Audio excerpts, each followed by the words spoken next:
तो हेलो दोस्तों, my self प्रेरक त्रिपाठी। और आज हम लोग ये जो बचा हुआ लेक्चर है पूरा लॉज ऑफ मोशन का, इसको कंप्लीट करने जा रहे हैं। तो अगर आप इस वीडियो को देख रहे हैं तो चैनल को सब्सक्राइब ज़रूर करिएगा और ज़्यादा से ज़्यादा लोगों में शेयर कीजिएगा ताकि ये उन तक पहुंच सके। ठीक है, तो सबसे पहले तो हम लोग बात करने वाले थे, हमने पुली की के ज़्यादा क्वेश्चंस लगाए नहीं हैं ना, हमने उनकी बात की है। ठीक है, तो हम लोग पुली के लिए सबसे पहले मैं बताना चाहूँगा कि जैसे अगर एक रोप आती है पुली के से होके निकलती है, ठीक है, और इस पर कोई मास लटका होता है, तो अगर इसका टेंशन ऊपर टी होता है और दोनों में साइड में टी होता है टेंशन, तो यहाँ पर जो मास मतलब जो फोर्स ट्रांसमिट होता है उसकी वैल्यू 2T होती है। ठीक, तो इसकी वैल्यू ऐसे कैसे निकलती है, हम लोगों की मासलेस पुली है। ठीक है, तो हम लोग जब इसका फ्री बॉडी डायग्राम बनाते हैं पुली का, तो 2T ऊपर लग रहा है और नीचे F लग रहा है। 2T माइनस F की वैल्यू हो जाती है मास इंटू एक्सेलरेशन। मास हमारा 0 है और एक्सेलरेशन कुछ होगी, तो इस कारण क्या आता है, जो फोर्स ट्रांसमिट होता है पुली से वो डबल हो जाता है। ठीक है, अब एक चीज़ आती है, जैसे कि मान लो ये एक फिक्स्ड जगह है। सॉरी, थोड़ा सा गलत बन गया। इधर से लगा हुआ है, इधर से एक रोप लगी हुई है। ठीक, ये सरफेस है, इस पुली से होके जा रही है और फिर यहाँ पर एक पुली लगी हुई है, फिर यहाँ पे इसको हम लोग खींचेंगे F से। ठीक है, तो अगर F से खींचते हैं तो अगर यहाँ पे कोई मास लटका होता है तो उसमें हम लोग फोर्स 2F लिख देते हैं सीधे सीधे। ठीक है, पर एक चीज़ देखनी है कि अगर ये x डिस्टेंस ऊपर जाती है तो सेम टाइम पे ये जो चीज़ है ये x/2 जाती है। ठीक है, तो हर जगह हम लोग ये चीज़ देखी है और इसको इस कॉन्सेप्ट को हमने बनाया है। तो हम लोग एक तरीके से बोल सकते हैं कि टेंशन इनटू, मतलब अगर ये x ऊपर जा रहा है तो अगर मान लो इसका एक्सेलरेशन भी a होगा तो उसका एक्सेलरेशन a/2 हो जाएगा। तो एक जनरल हम लोग रूल बना सकते हैं, मतलब इसका पूरा डिस्टेंस लेके हम लोग पूरा फिर एक बार डिफ्रेंशिएट करके बनाएंगे इसको। तो हम लोग जनरल रूल बना सकते हैं कि product of tension into acceleration किसी भी पुली के क्वेश्चंस में ये कांस्टेंट रहता है। ठीक है, तो अगर जहाँ पर जैसे हम लोग क्वेश्चन लिख के FBD बनाते हैं तो हम लोग देख सकते हैं कि जहाँ पे टेंशन डबल हो रही है वहाँ पे एक्सेलरेशन हाफ हो जाएगा। ऐसे हम लोग बहुत सारे क्वेश्चंस बना सकते हैं। फिर हम लोग बात कर लेते हैं, थोड़ी सी चीज़ें फ्रिक्शन में छूट गई थी। तो पहले तो हम लोग सबसे पहले जानने जा रहे हैं एंगल ऑफ फ्रिक्शन के बारे में। जैसे कि मान लो इस पर फोर्स लग रहा है पीछे इस तरफ पे, तो फ्रिक्शन लग रही है इधर और नॉर्मल रिएक्शन लग रहा होगा इधर। ठीक है, तो कांटेक्ट फोर्स जो हमारा टोटल आ रहा होगा वो होता है Fc कुछ। ठीक है, इसका जब एंगल नॉर्मल रिएक्शन के साथ जो एंगल होता है इसको हम लोग एंगल ऑफ फ्रिक्शन कहते हैं मैक्सिमम, जब हमारा मैक्सिमम कांटेक्ट फोर्स होगा। तो मैक्सिमम कांटेक्ट फोर्स को हम लोग कैसे लिख सकते हैं, Fc की वैल्यू क्या होगी, F² प्लस कैपिटल F²। ठीक है, ये वैल्यू होगी। इसको हम लोग लिख सकते हैं μ² n² प्लस n²।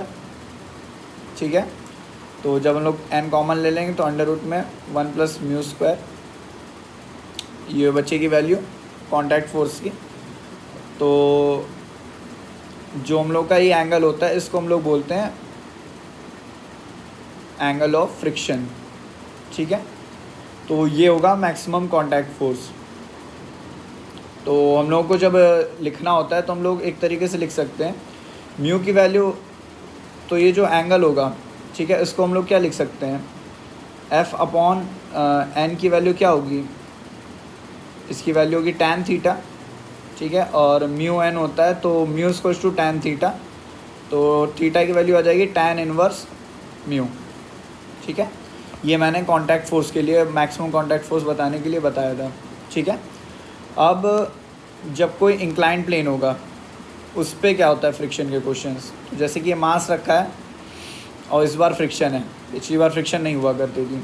ठीक है, तो अब इसका अगर मान लो ये एक्सलेट नीचे कर रहा है तो उसकी वैल्यू क्या आएगी, तो सबसे पहले हमें देखना पड़ेगा लिमिटिंग फ्रिक्शन वगैरह चीज़ें देखनी होंगी कि कब तक लिमिट करेगा वो चीज़ें। ठीक है, तो अब इसका हम लोग फ्री बॉडी डायग्राम बनाएंगे मास का।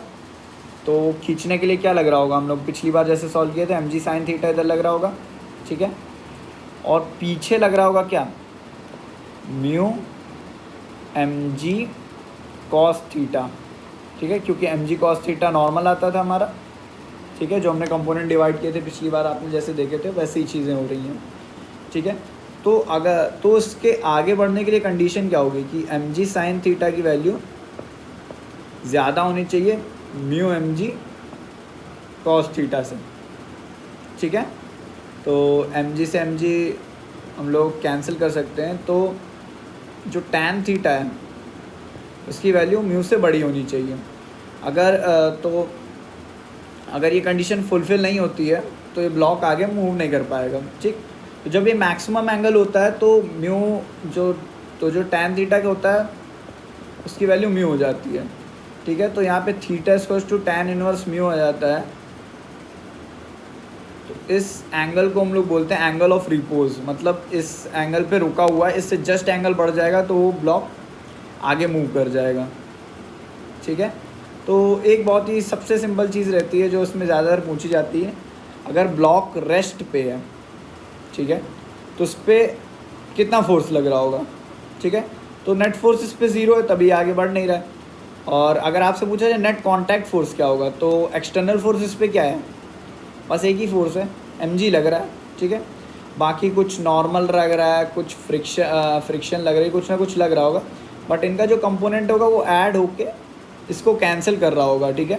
जब इसको कैंसिल कर रहा होगा तो इसलिए हम लोग इसमें कांटेक्ट फोर्स पूछे कि कांटेक्ट फोर्स कहाँ है, तो हम लोग उसकी वैल्यू लिखेंगे mg और mg, और अगर डायरेक्शन हमसे पूछी जाएगी तो हम लोग बोलेंगे कि जो सरफेस है ये वाला जो हॉरिजॉन्टल सरफेस है उससे ऊपर की डायरेक्शन में लग रहा होगा।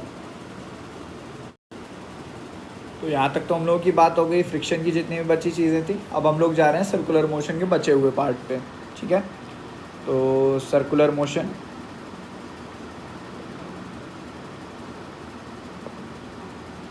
ठीक है, सर्कुलर मोशन हर जगह आ जाता है कहीं ना कहीं से घूम फिर के, क्योंकि भाई ट्रांजिशनल पढ़ते हो तो उसके साथ क्यों इतना भेदभाव करना, ठीक है।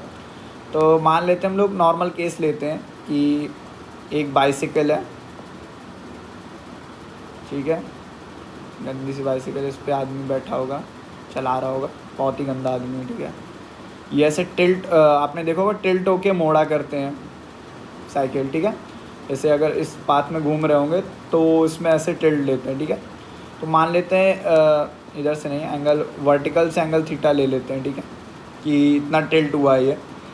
तो नॉर्मल रिएक्शन इसका लग रहा होगा इधर, क्योंकि टायर यहाँ पे थोड़ा सा डिफॉर्मिटी हुई होगी, उसके कारण में सरफेस और उनके बीच में जो भी इंट्रैक्शन होता है उससे नॉर्मल रिएक्शन लग रहा होता है इस डायरेक्शन में।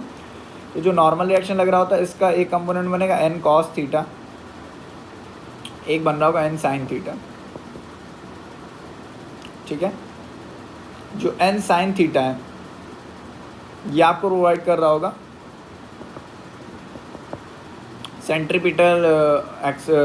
सेंट्रीपिटल फोर्स प्रोवाइड कर रहा होगा, ठीक है।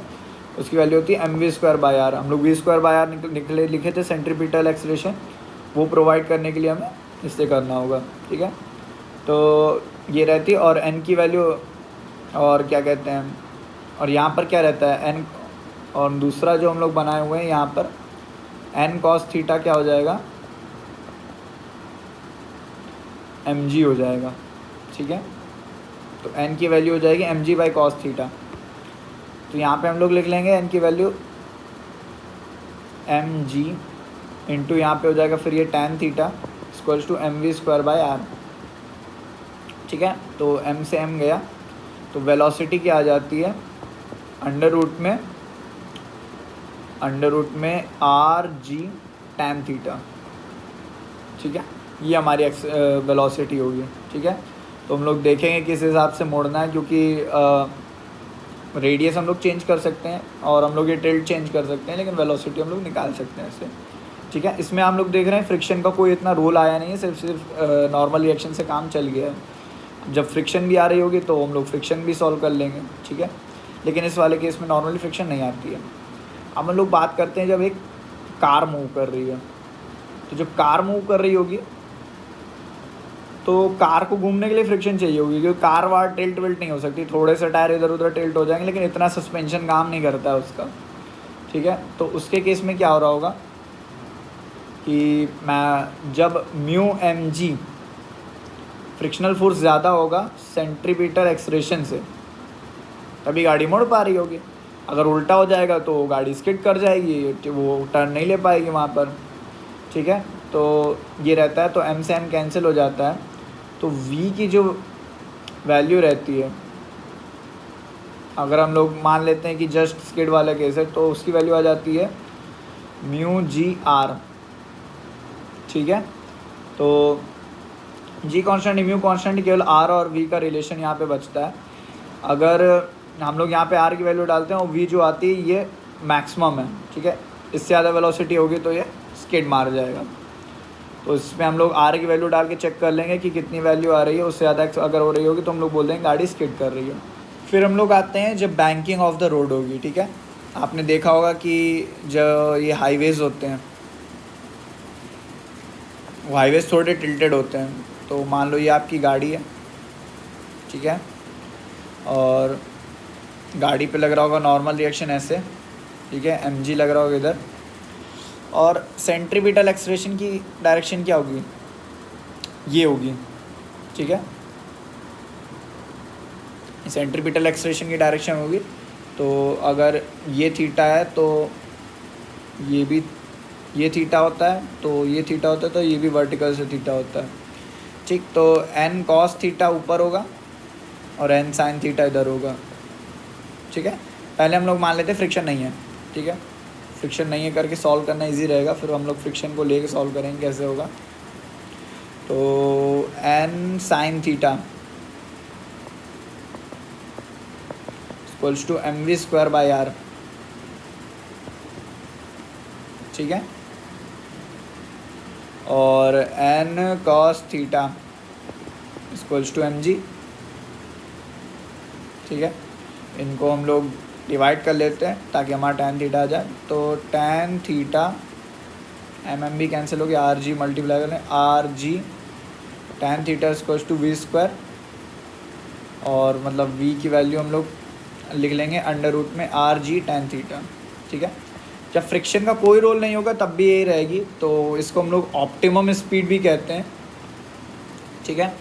This is also known as optimum speed, क्योंकि इस स्पीड पे अगर आप गाड़ी चला रहे हो बैंकिंग ऑफ द रोड पे, तो कोई भी वियर और टीयर टायर्स को नहीं होगा, ठीक है, क्योंकि उन पे एक्स्ट्रा कोई फ्रिक्शनल फोर्स वगैरह जैसी चीज़ें नहीं लग रही होंगी, तो मैक्सिमम टायर लाइफ होती है। तो रिकमेंडेड स्पीड लिखी होती है हाईवेज़ पे कि इतने से इतने पे चलाएं। तो अगर मान लो उस पर फ्रिक्शन लग रहा होता, तो फ्रिक्शन लगने पे बहुत कॉम्प्लेक्स हो जाता है, ठीक है। एक टाइम होता कि मान लो बहुत धीमी चल रही है, तो ये गाड़ी गिरी जा रही होती, तब क्या होता, फ्रिक्शन इधर लग रही होती, ठीक है। और जैसा कि हम लोग जानते हैं कि जब ये इधर गिर रही होती तो फ्रिक्शन के फिर कंपोनेंट हम लोगों को डिवाइड करने पड़ते हैं, ठीक है। तो तब हम लोग की इक्वेशन क्या बनती, N sine theta minus F की क्या वैल्यू रहेगी, एफ का ये वाला कंपोनेंट, ये भी थीटा पड़ेगा एंगल हमारा, तो ये भी थीटा पड़ता, तो हम लोगों का कॉस थीटा पड़ता, ठीक है, माइनस एफ कॉस थीटा बराबर M V square by R, ठीक है। और जब उल्टा पड़ रहा होता है तो केस बनता है एन साइन थीटा, जब इतनी तेज़ जा रही होती कि ऊपर उड़ रही होती वो, plus F cos theta equals M V square by R, ठीक है। तो एक रेंज आ रही होती बेसिकली सॉल्व करने के लिए। तो इसका जो फॉर्मूला बनता है, फाइनल फार्मूला लंबा सा, वो मैं आपको बता देता हूँ, और इसी के साथ फिर हम लोग वीडियो ख़त्म कर देते हैं, क्योंकि इसको सॉल्व करने में फिर बहुत टाइम लग जाएगा और वीडियो लंबी हो जाएगी, ठीक है। तो मैं फॉर्मूलेस लिख देता हूँ यहाँ पे आप लोगों के लिए। तो वी मिनिमम का फॉर्मूला क्या होगा, हम लोग का नॉर्मल फार्मूला क्या रहता था, आर जी टैन थीटा रहता था, तो यहाँ पे क्या हो जाएगा, tan theta minus mu upon में रहता था हमारा 1 प्लस म्यू टैन थीटा, ठीक है। ये मिनिमम है। जब मैक्सिमम है तो हम लोग क्या कहते हैं, ऊपर वाला टर्म हमारा बड़ा होना चाहिए, तो हम लोग जो है R G tan theta plus 1 और 1 माइनस म्यू tan थीटा, ठीक है, अंडर रूट पूरे में लगा हुआ है, ठीक है। याद करने का तरीका वही है, न्यूमरेटर छोटा करो, डिनोमिनेटर बड़ा करो, न्यूमरेटर बड़ा करो, डिनोमिनेटर छोटा करो, ठीक है। इस तरीके से इसको याद कर लेना। वैसे तो आपसे नहीं पूछेंगे, लेकिन इनकेस अभी कभी पूछ लेते हैं तो फिर इसको देख लीजिएगा। तो हम लोग यहीं पे लॉज ऑफ मोशन की अपनी वीडियोस को एंड करते हैं। अब हम लोग वर्क एनर्जी पावर की तरफ मूव करते हैं।